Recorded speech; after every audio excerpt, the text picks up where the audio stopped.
Hi, hello, welcome to look number 3 that I will be doing with the beautiful Luminous Legends Mega Palette from Pat McGrath Labs today.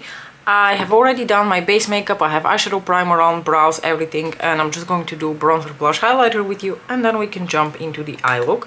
For my bronzer today, I'm going to take this really ancient bronzer from Too Faced. This is in the shade Unicorn Tears. I bought this in 2017 and on and off I think maybe I should declutter this bronzer, but the matter of fact is I still really like the finish and the color of this bronzer, and it still smells like delicious chocolate, so I'm assuming it's fine. And for as long as that is the case, I think I'm just going to keep it around, or until I get like really bored with it. I think I'm sort of aiming for at least a pan in this bronzer. The only thing that has always irritated me is the stupid unicorn in here, which sort of like mixes with the bronzer sometimes, and while it can look very interesting mixed in with the bronzer, it sort of gives it like this very like fairy like lavender glow. It's not always the look that I'm going for, and I have once tried to surgically extract, you know, parts of a product that are like this, you know, interwoven with each other, and I sort of ended up damaging the product that I, you know, performed the surgery on. So I don't do that anymore. I think I'm just going to like scoop around whatever I can until I hit pan. I don't really know why that was an interesting story to tell you on a Monday morning, but here we are. From something old jumping into something new, I'm going to take one of the new cream to powder blushes from Chanel. This is in the shade Rose Radiant, so this is one of the newest releases from Chanel, although by now it may not be one of the newest releases because I've seen people post videos of their holiday collection, so that's not even the collection with the palette that has the purples and the greens. That's something different. So Chanel's been going at it with their recent releases, but you know, for me that's a relatively recent release, so I'm going to call this new. It's a beautiful shade of blush. I really like it. I really like the formula of these blushes. I'm going to highlight with one of my favorite highlight type products from Pat McGrath Labs. This is the Skin Fetish Highlighting Trio, and what I usually do with these three powders is I just kind of like sort of mix all three of them on my cheekbones to create like a peachy pink highlighter. These powders are just unbelievably beautiful on the skin. Pat McGrath has given us a number of really stellar highlighters, but I think this one, you know, the OG, remains one of her best ever.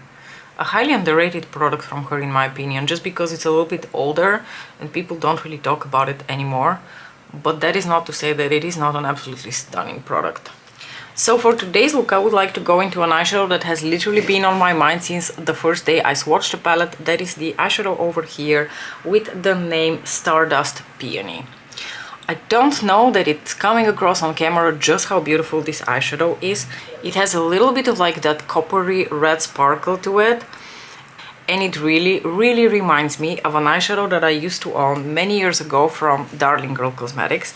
Darling Girl Cosmetics was an indie brand that made beautiful loose eyeshadows. The owner, Susan, had the absolute best eye and, you know, creative mind when it came to creating duochrome eyeshadows. One of her eyeshadows was literally the reason I even got into indie makeup many years ago. Anyway, not going to take a trip down memory lane. I'm just going to do a look with the Luminous Legends palette. So I'm going to sort of do what I did in the first look for my crease. I'm going to start off with the shade Sun-Kissed Rose. And what I'm going to do after that is actually apply this brown shade here all over my lid, because I want it to basically be a base for this eyeshadow a little bit. Because the eyeshadow from Darling Girl Cosmetics actually had sort of like that same vibe to it, but it had a brown like base color and the beautiful like coppery red sparkle as an overlay. It was such a beautiful eyeshadow.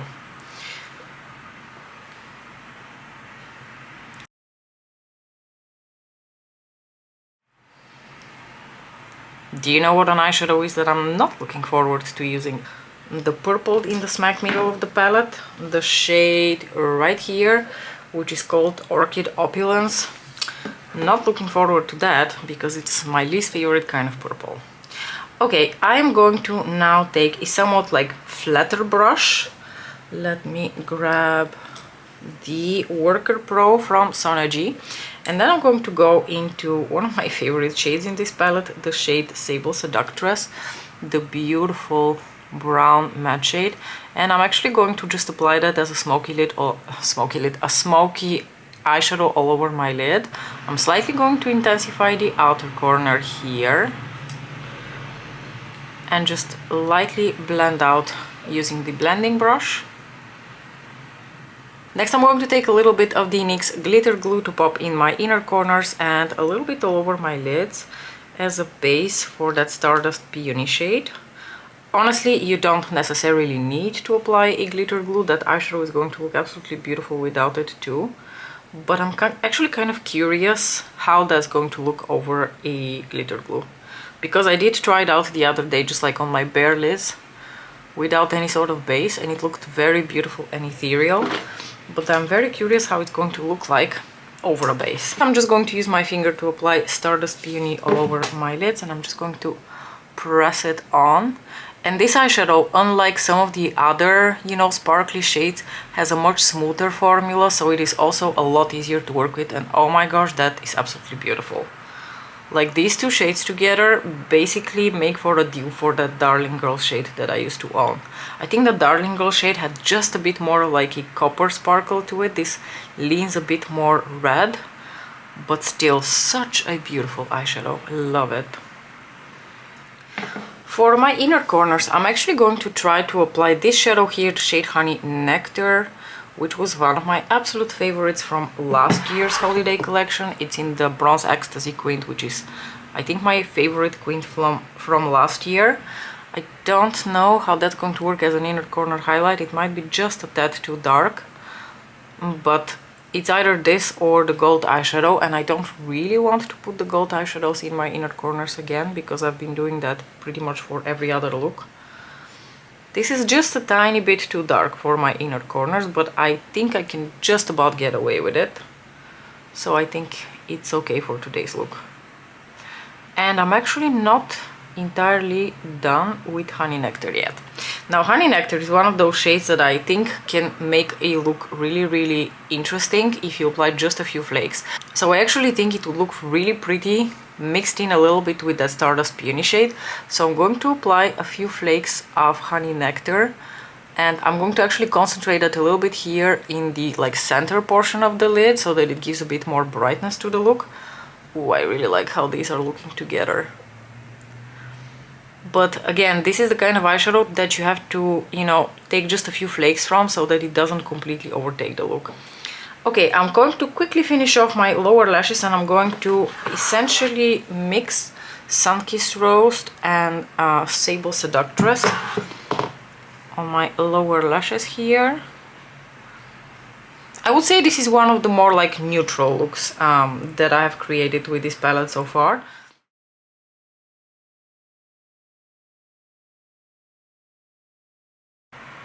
Well, this look really calls for a bit of sparkle moment.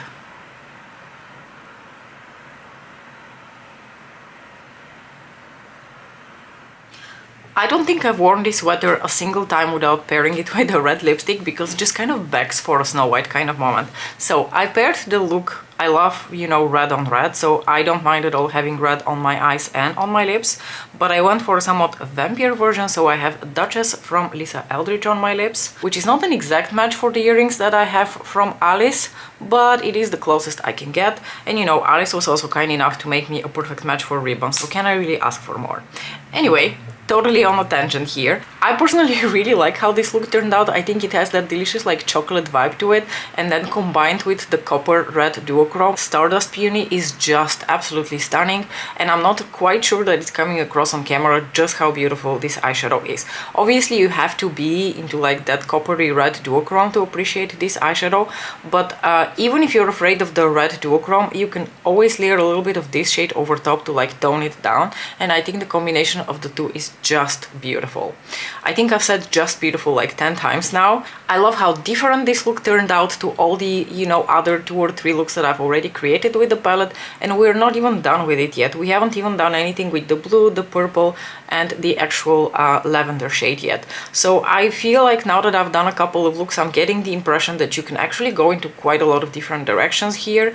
You can take it quite neutral, you can take it quite smoky, you can take it warm, you can take it cool. So the palette actually offers you quite a lot of different variety of looks that you can do. As usual, I can't wait to hear what you thought about this look in the comment section below. Do let me know, out of the 3 looks that I have done so far, which one is your favorite. My personal top 3 would definitely be look number 1, then this look, and then my least favorite look would be the one that I did with the warmer tones. Not because I don't like how the warmer tones look or I don't like warmer tones, but just because it's a much more, you know, it's the kind of look that you can do with so many other palettes out there, whereas the first look and this look I don't think are necessarily something you can easily achieve with other palettes. I mean, you can, it's not to say that you can't, but yeah, I feel like they're just a little bit more unique compared to the second look. But that's my personal top 3. I'm very curious what your thoughts are.